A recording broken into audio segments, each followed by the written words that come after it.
Diritto-dovere di visita al figlio minore. Esistono strumenti per farlo rispettare? Scopriamolo.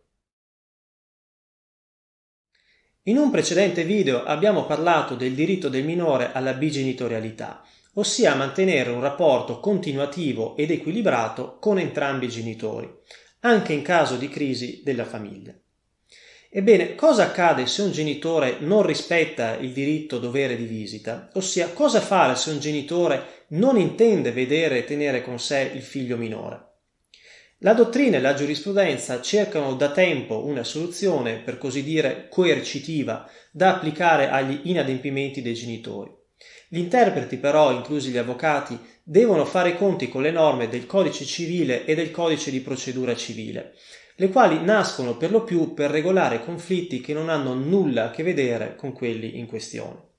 Recentemente, con la sentenza 6471 del 2020, la Cassazione ha preso posizione sul tema affermando che il dovere di visita è rimesso nel suo esercizio alla libera e consapevole scelta del genitore onerato.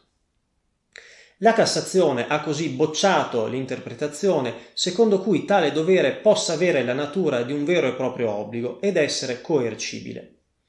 L'effetto di una tale impostazione è l'impossibilità di richiedere contro il genitore inadempiente l'applicazione di una misura ex articolo 614 bis del Codice di procedura civile, la quale consente di sanzionare economicamente la parte inadempiente per ogni violazione o ritardo nell'esecuzione di obblighi diversi dal pagamento di somme di denaro.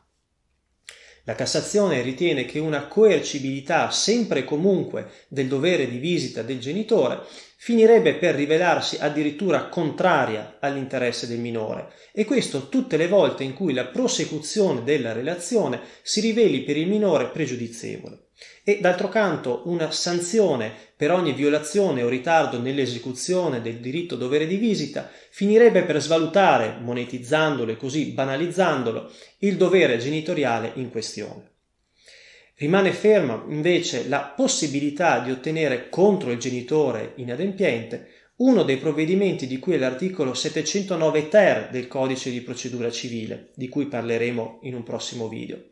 Provvedimenti che consentono al giudice, in buona sostanza, di ammonire ex post ed eventualmente condannare al risarcimento del danno il genitore che ostacoli il corretto svolgimento delle modalità di affidamento.